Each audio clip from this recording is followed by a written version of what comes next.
সারা দেশে ছাত্র জনতার গণ-অভ্যুত্থানে ক্ষমতাচ্যুত হয়ে দেশ ছেড়ে ভারতে আশ্রয় নেন আওয়ামী লীগ সরকারের সাবেক প্রধানমন্ত্রী শেখ হাসিনা।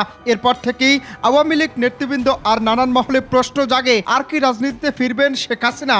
প্রথমে এমন প্রশ্নের স্বাভাবিক উত্তর না হলেও শেখ হাসিনার সাম্প্রতিক কর্মকাণ্ডে প্রশ্ন থেকে যায়, তাহলে কি আবারও রাজনীতিতে সক্রিয় হচ্ছেন শেখ হাসিনা নাকি না? আন্তর্জাতিক গণমাধ্যম বিবিসি বাংলার প্রতিবেদন বলছে, পার্শ্ববর্তী দেশ ভারতে আশ্রয় নেওয়ার প্রায় 4 মাস পর বিদেশে বিভিন্ন স্থানে জনসম্মুখে বক্তব্য দিচ্ছেন আওয়ামী লীগের সাবেক প্রধানমন্ত্রী শেখ হাসিনা। গত সপ্তাহে তিনি যুক্তরাষ্ট্রের নিউ ইয়র্কে আওয়ামী লীগ আয়োজিত একটি অনুষ্ঠানে ভার্চুয়ালি যোগ দিয়েছেন এবং আওয়ামী লীগ 8 ডিসেম্বর তিনি লন্ডনে আরও একটি অনুষ্ঠানের টেলিফোনে অংশগ্রহণ করবেন। বিবিসি বাংলার প্রতিবেদককে এসব তথ্য জানিয়েছেন আওয়ামী লীগের সাবেক সাংগঠনিক সম্পাদক খালিদ মাহমুদ চৌধুরী। এর আগে ইউরোপের 2টি দেশে একইভাবে বক্তব্য দিয়েছিলেন তিনি।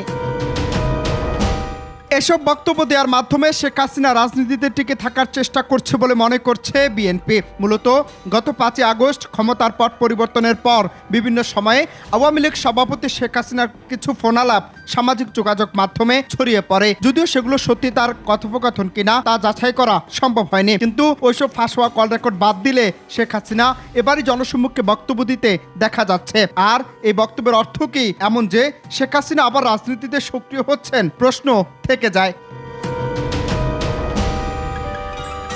বাংলাদেশ ভারতের মাঝে বর্তমানে যে ধরনের টানাপোড়েন সম্পর্ক চলছে, এর মাঝে হঠাৎ করে শেখ হাসিনা সরাসরি বক্তব্য দেওয়ার বিষয়টিতে অনেকে মনে করছেন যে শেখ হাসিনা কিংবা আওয়ামী লীগ বিরতি ভেঙে ফের রাজনীতিতে সক্রিয় হচ্ছে।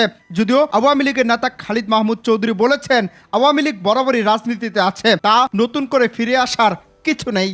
এদিকে বৃহস্পতিবার সাবেক প্রধানমন্ত্রী শেখ হাসিনার বিদ্বেষমূলক বক্তব্য গণমাধ্যম ও সামাজিক যোগাযোগ মাধ্যমে প্রচারে নিষেধাজ্ঞা দিয়েছে আন্তর্জাতিক অপরাধ ট্রাইব্যুনাল। বিগত আওয়ামী লীগ সরকারের আমলে বিএনপির ভারপ্রাপ্ত চেয়ারম্যান তারেক রহমানের সব ধরনের বক্তব্য, বিবৃতি গণমাধ্যম ও সামাজিক যোগাযোগ মাধ্যমে প্রচার ও প্রকাশে নিষেধাজ্ঞা দেওয়া হয়েছিল। যদিও চলতি বছরের আগস্টে সেই আদেশ প্রত্যাহার করেছে হাইকোর্ট।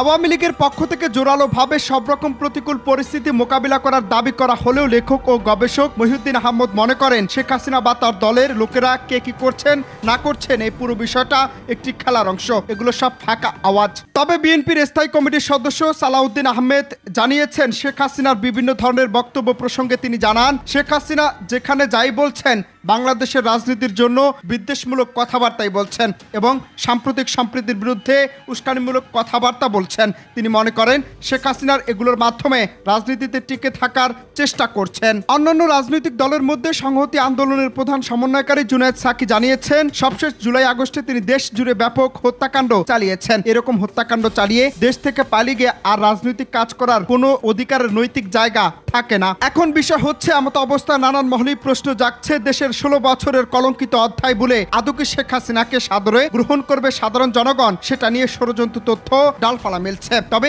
শেখ হাসিনা রাজনীতিতে সক্রিয় হলে, আওয়ামী লীগ নেতৃবৃন্দের মধ্যে রাজনৈতিক মনোভাব সৃষ্টি হলে দেশের রাজনৈতিক পরিস্থিতি ভিন্ন মোড়ে যাওয়া অস্বাভাবিক কিছু নয়। যদিও সবচেয়ে বড় বিষয় হলো, শেখ হাসিনার বিরুদ্ধে যে সকল মামলা রয়েছে সেগুলো মোকাবেলা করে আদৌ কি রাজনীতিতে আসতে পারবেন শেখ হাসিনা, সেটা নিয়েই আশঙ্কা থেকে যায়। অনন্ত হাসান মাসুদ, বাংলা টিভি, ঢাকা।